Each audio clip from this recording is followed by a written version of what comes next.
When it comes to creating a book, there are two roles we've got to talk about. The first is the writer, and the second is the editor. But what do these roles actually do? And I guess what we're really talking about is what is the editor's job? Because the writer's job is pretty straightforward. They're the ones that create the words and put it down on the page. And we're going to come back to the writer.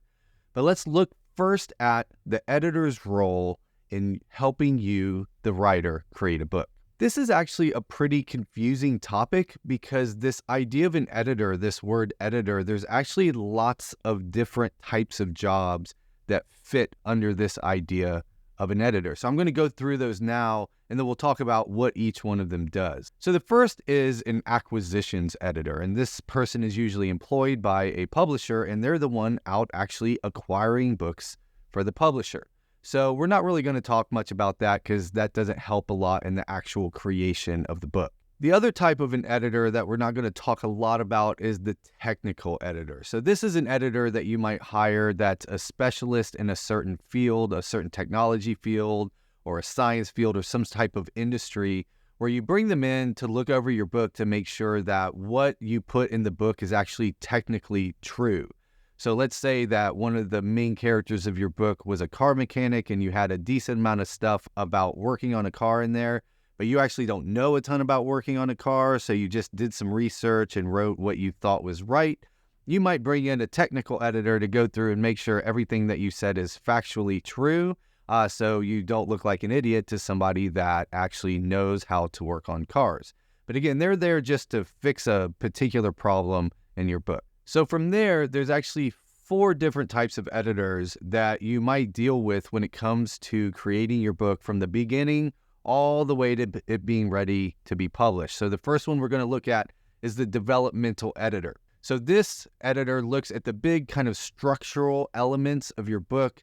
They help you look at the genre and the controlling idea. They're helping you plan out your book, make sure all the big pieces are there. So they're not really looking at any kind of like grammar or sentence structure or anything like that. This is all about the big macro story and making sure everything is in your story in the way that it needs to be.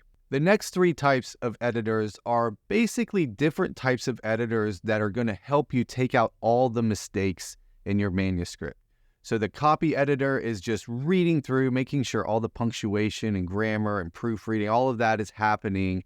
And they're making sure that the author's voice stays consistent throughout the entire book. So they're looking at kind of big pieces. They're looking paragraph by paragraph, page by page, making sure everything is working together. And they're trying to clean up as much grammar and proofreading stuff as they possibly can. Usually the last pass that an author really truly gets to make any changes to their book is after the copy editor comes along. Because the copy editor was looking at big pieces, they might make some bigger changes. They might point out some things that the author needs to actually fix in the book before it can keep going. So the author also often comes in, the writer often comes in and fixes those things themselves before it goes to the next type of editor, the line editor. The line editor is going line by line through your book, making sure everything is correct. Their goal is to make each sentence flow well to the next sentence. Again, they're doing the same thing as the copy editor, trying to find as many typos, grammar mistakes, anything like that, but they're also just making sure the line by line is flowing. So they're really getting more of a microscopic view of your book than the copy editor. So from there, it's going to move on to the final editor, the proofreader. And you want the most anal retentive proofreader you can possibly find, because this is your last line of defense before the book actually goes out into the world. So the proofreader needs to go through and find every single mistake they possibly can, every error, every typo, every misplaced comma, every misplaced apostrophe, when you used a semicolon instead of a colon or an M dash instead of a regular dash. Your proofreader is there to find all of those things. Now in this video, for the rest of this video, I'm going to be talking mainly about a developmental editor, because the truth is you want a great copy editor, you want a great line editor, you want a great proofreader, but these are much more just jobs that are like getting something done, right? Like they're just moving your book along, they're fixing problems. We love our copy editors here at StoryGrid. We are not talking bad about copy editors, but those 3 jobs, copy editors, line editors, and proofreaders, are a completely different job than when we're talking about a developmental editor. So at StoryGrid, when we're talking about creating a book, the two roles we're really focused on is the writer and the developmental editor, and they need to be working closely together. All right, so now is the time for what we call a helpful metaphor, okay? So the metaphor we like to use at StoryGrid when we're thinking about how the developmental editor and the writer work together is that of a road trip. So let's pretend you're going to go on a road trip and the year is 1992. So this is before GPS and this is even before MapQuest. And if you know what MapQuest is and you use MapQuest, you are now old. But this is 1992. There's no GPS, no MapQuest. You actually have to plan a trip another way. So you, the writer, are in Los Angeles, California, here in the United States. And your editor is going to help you plan out this trip. It's important to realize your editor does not care where you're going. Their job is to get you there safely, right? So the first thing an editor is going to ask a writer is, where do you want to go? And the writer might say, I want to go to New York City, baby. And so they start planning out the trip together. Again, they're planning the trip together. So the editor is asking the writer a lot of questions. Hey, where do you want to go? Do you want to take surface streets? Do you want to take highways? What landmarks do you want to stop at along the way? Do you want to go up to Montana? Do you want to make sure you go through Texas and visit the Alamo? Or do you just want to go a straight shot straight from Los Angeles to New York City? So they plan all of this stuff out together before they ever leave Los Angeles. Once they have the plan in place, now it's time to go. They get in the car, and here's the important roles. The writer is the driver. They're the one driving the car. The editor is sitting in the passenger seat. They've got the map, they've got the plan, and it's their job to get the writer all the way to New York City.